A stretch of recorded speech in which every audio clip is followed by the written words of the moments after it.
Olá, meus queridos, graça e paz a todos, espero que estejam bem. Depois de alguns dias sem gravarmos vídeos para o canal, retornamos, estávamos em férias, trabalhando noutra área.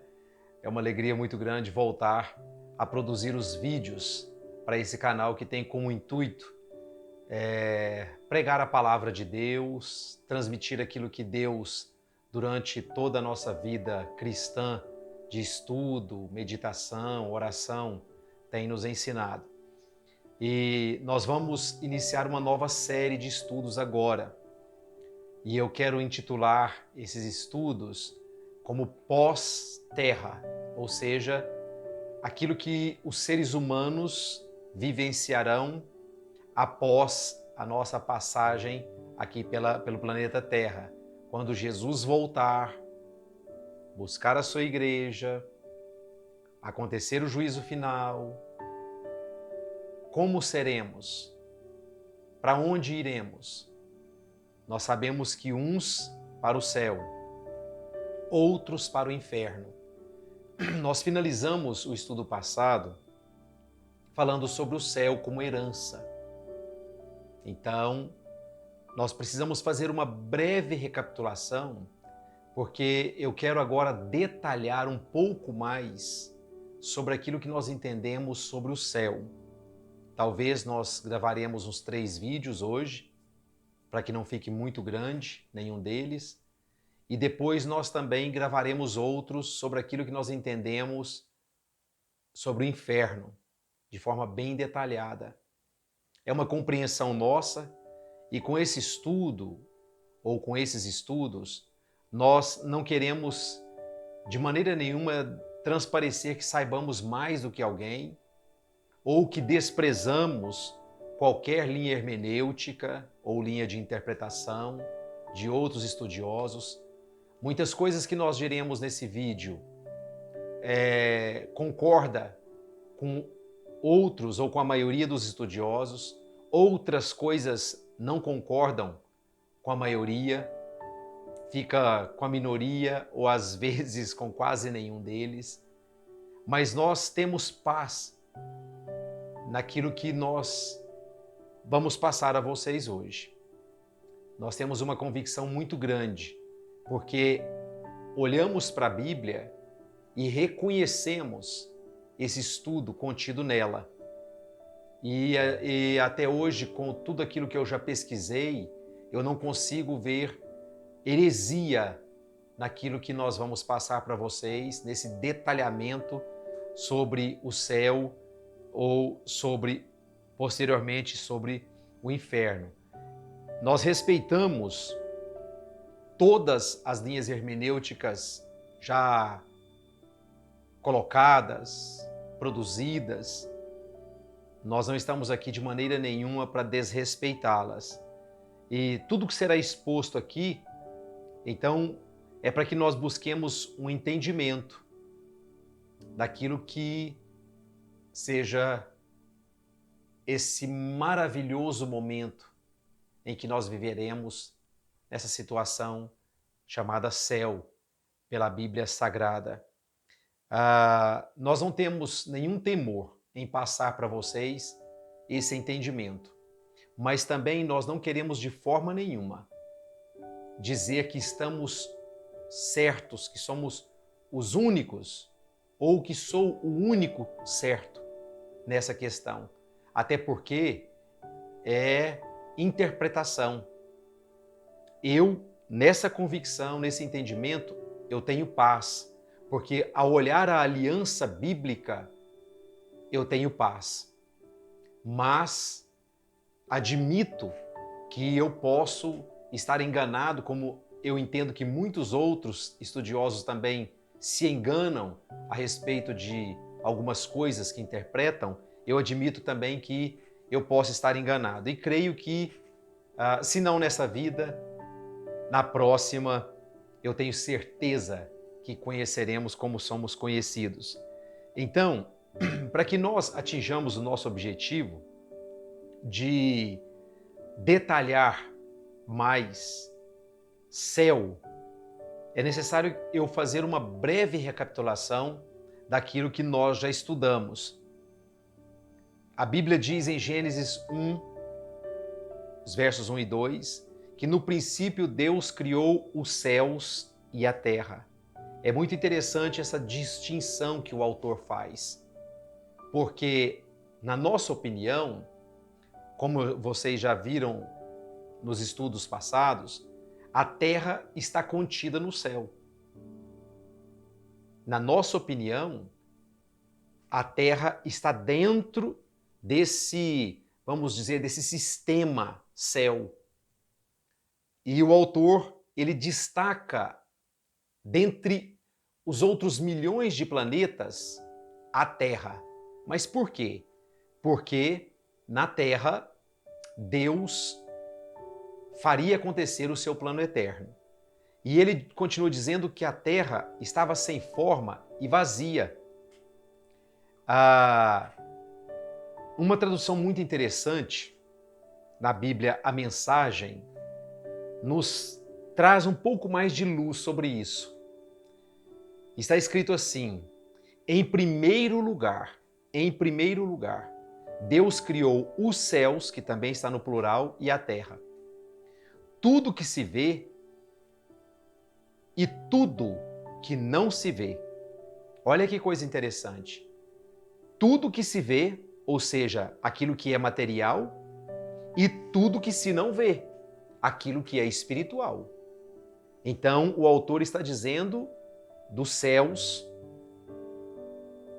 A terra era como uma massa sem forma, um vazio sem fim, uma escuridão quase palpável. O Espírito de Deus pairava sobre o abismo das águas. Então, precisamos recapitular isso, para que nós entendamos. Em nossa opinião, no nosso entendimento, primeiro Deus cria a dimensão espiritual, aquilo que não se vê. Como está escrito no livro de Apocalipse, capítulo 5, verso 11. Olhei outra vez e ouvi muitos anjos, milhões e milhões deles, estavam de pé em volta do trono, dos 4 seres vivos e dos líderes.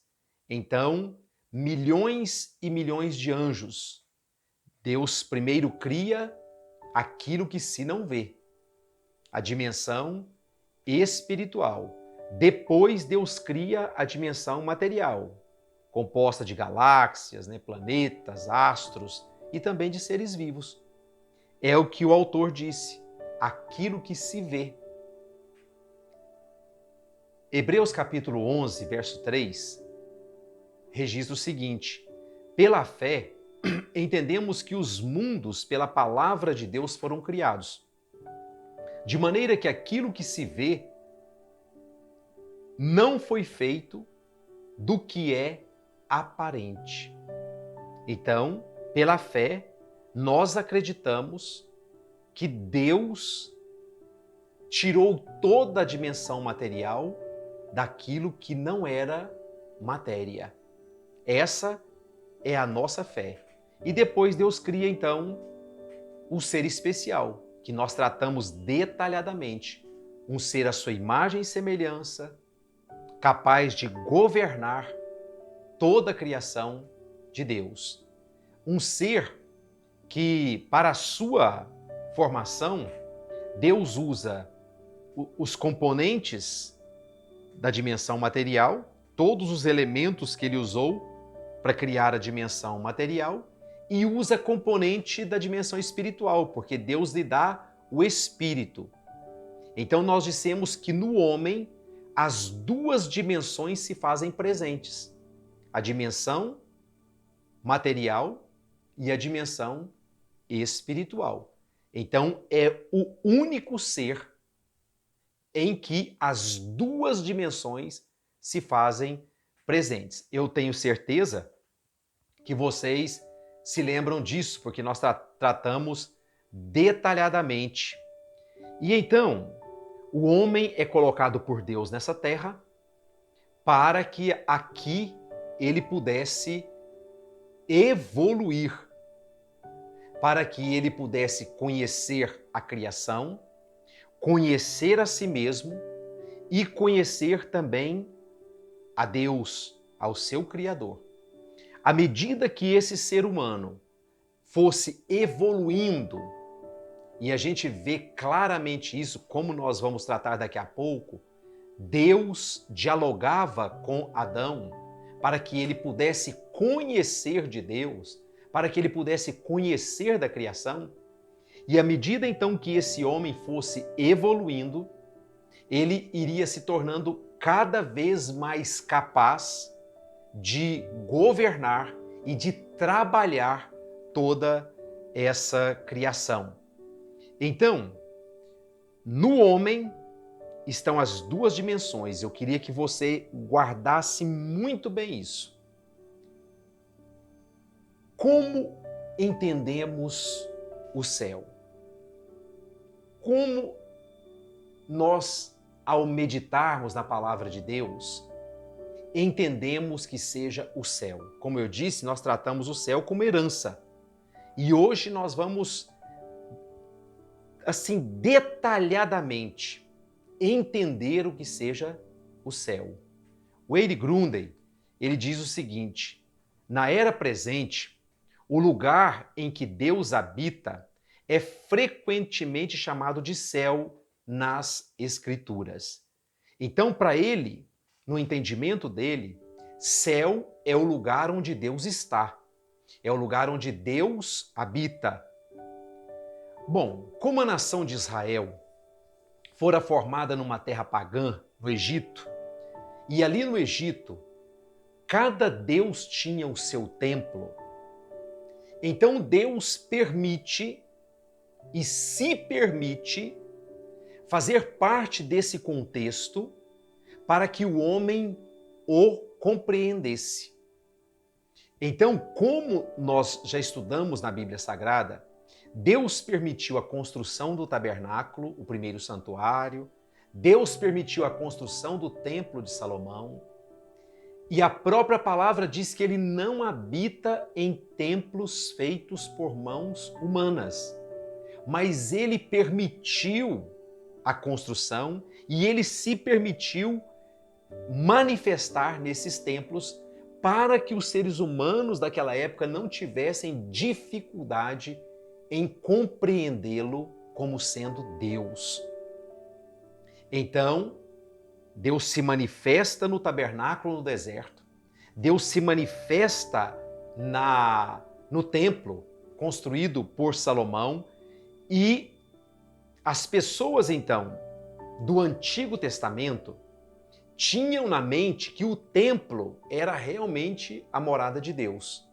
No primeiro livro de Samuel, no capítulo 2, verso 32, está escrito o seguinte: e verás o aperto da morada de Deus em lugar de todo o bem que houvera de fazer a Israel.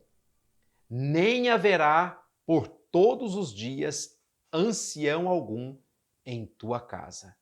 Então, quando falava da morada de Deus, os israelitas daquele tempo já pensavam logo no templo. Na própria oração de Salomão, ele pede isso a Deus, que quando o povo fosse espalhado, mas voltasse a sua mente para aquele lugar, Deus ouvisse as suas, então, orações.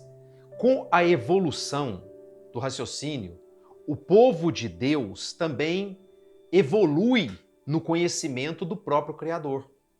O profeta Zacarias, no capítulo 2, verso 13, deixa registrado o seguinte: e agora não é somente um entendimento de uma pessoa, é a palavra de Deus na boca do homem profeta. Cala-te toda a carne diante do Senhor, porque ele se levantou da sua santa morada. Aqui o profeta já vê, inspirado por Deus, a morada de Deus como sendo a dimensão espiritual. Então eu queria que você ficasse já com essas informações. Nós vamos finalizar o vídeo e vamos iniciar outro vídeo para que não fique muito longo e daremos sequência ao nosso estudo pós-terra. Que Deus abençoe.